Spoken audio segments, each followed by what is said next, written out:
السلام علیکم ورحمۃ اللہ وبرکاتہ۔ آپ سب دیکھنے اور سننے والوں کے لیے میری اللہ تعالیٰ سے دعا ہے کہ اللہ تعالیٰ آپ سب کو رمضان کی رحمتوں، نعمتوں اور برکتوں سے مالا مال کرے۔ تو الحمدللہ جو ہم نے سلسلہ شروع کیا، سلسلہ الباقیات الصالحات، اس میں انشاءاللہ العزیز آج ہم ایک بہت پیاری نیکی کے بارے میں بات کریں گے۔ یوں سمجھے کہ وہ ایک نیکی نہیں بلکہ نیکیاں ہیں اور نیکیوں کا مجموعہ ہے، بہت زیادہ نیکیاں اس میں شامل ہیں، اور اس کی فضیلت اور ثواب اس قدر زیادہ ہے کہ اس میں ہماری ساری دنیا اور آخرت کی بھلائیاں سما جاتی ہیں۔ اس کو یوں کہہ لیں کہ یہ حقوق العباد ہے۔ تو حقوق العباد میں اس کا ثواب کیا ہے؟ صلہ رحمی کا۔ اچھا، ایک اور بات، صلہ رحمی میں سب سے پہلے آئیں گے، یعنی آپ نے قرابت کو قائم رکھنا ہے، ملا کے رکھنا ہے، اس میں سب سے پہلے آئیں گی آپ کی ماں، اور اس کے بعد آئیں گے آپ کے باپ، اور اس کے بعد باقی ریلیٹیو سارے اس میں شامل ہوں گے۔ تو ماں باپ کی خدمت کے بارے میں انشاءاللہ العزیز ہم دوسری ویڈیو میں بات کریں گے۔ ابھی ہم نے جو کرنا ہے وہ ہم نے یہ کرنا ہے کہ اس کا ثواب کتنا زیادہ ہے۔ ماں باپ، رشتہ داروں کے ساتھ اچھا سلوک کرنے کا، ان کے ساتھ تعلق کو جوڑے رکھنے کا، کاٹنا نہیں، جوڑے رکھنا ہے، قطع رحمی نہیں کرنی، صلہ رحمی کرنی ہے، تو اس کا ثواب کتنا ہے۔ تو اس کے بارے میں بخاری اور مسلم کی حدیث ہے، بہت پیاری، انس رضی اللہ تعالیٰ عنہ سے روایت ہے، کہتے ہیں کہ رسول اللہ صلی اللہ علیہ وسلم نے فرمایا، جو شخص یہ چاہتا ہے کہ اس کے رزق میں برکت کی جائے، اس کے رزق میں کشادگی آ جائے، اور جو یہ چاہتا ہے کہ اس کی عمر لمبی کی جائے، یعنی اس کی اجل میں تاخیر کی جائے، اس کی عمر کو لمبا کر دیا جائے، تو وہ صلہ رحمی کرے، وہ رشتہ داروں کے ساتھ تعلق کو جوڑ کے رکھے، کاٹے نہیں۔ تو اس چیز کا بہت خیال کریں، کیونکہ یہ سمجھیں اس کی فضیلت ہے اور ثواب ہے۔ اچھا، یہاں پتہ چلا کہ اللہ کے نبی صلی اللہ علیہ وسلم نے ارشاد فرمایا، جو شخص یہ چاہتا ہے کہ اس کے رزق میں کشادگی آئے، تو رزق میں کشادگی تو ہماری ساری دنیا کی بھلائی ہے، اور جو یہ چاہتا ہے کہ اس کی عمر لمبی کی جائے، اس کی عمر میں تاخیر کی جائے، تو یہ بھی ہماری دنیا کی بھلائی ہے۔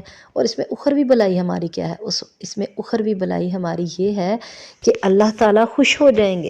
حقوق العباد جب ہم پورے کریں گے تو اللہ تعالیٰ بھی خوش ہوں گے، اور بندوں کے حقوق ہمارے ذمہ نہیں ہوں گے۔ جیسے اللہ کے نبی صلی اللہ علیہ وسلم کی حدیث ہے، بات پھر لمبی ہو جائے گی، تو اس میں اللہ کے نبی صلی اللہ علیہ وسلم نے ارشاد فرمایا کہ ایک بندہ آئے گا، اس نے بڑی نیکیاں کی ہوں گی لیکن کسی کو گالی دی، وہ گالی جس کو دی ہوگی وہ آ جائے گا۔ جب اللہ اس کو جنت میں بھیجنے لگیں گے، وہ کہے گا، یا اللہ، اس نے تو مجھے گالی دی تھی، اور وہ گالی دینے والا جو ہے اس کی نیکیوں میں سے، اس کی نیکیوں میں جس کو گالی دی تھی اس میں ڈال دیا جائے گا۔ اسی طرح جھگڑا کرنے والے، یعنی ایک لمبی حدیث ہے، میں نے مختصر آپ کو بتایا ہے۔ تو بہرحال ہمیں یہ پتہ چلا کہ رزق میں بھی برکت آتی ہے۔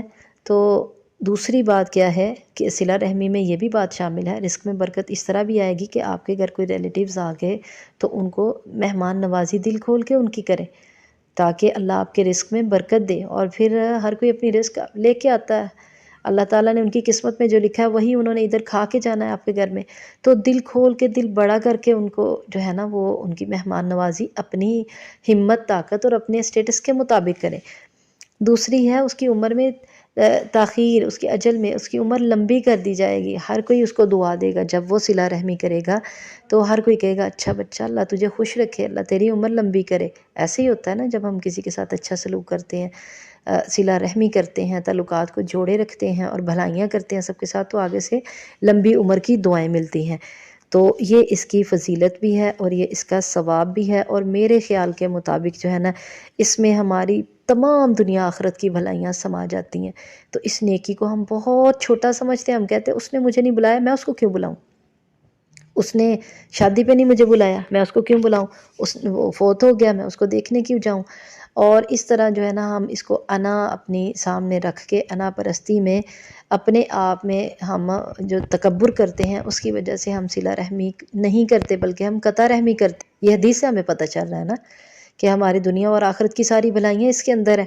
تو اللہ ہمیں صلہ رحمی کرنے کی توفیق عطا فرمائے۔ السلام علیکم ورحمۃ اللہ وبرکاتہ۔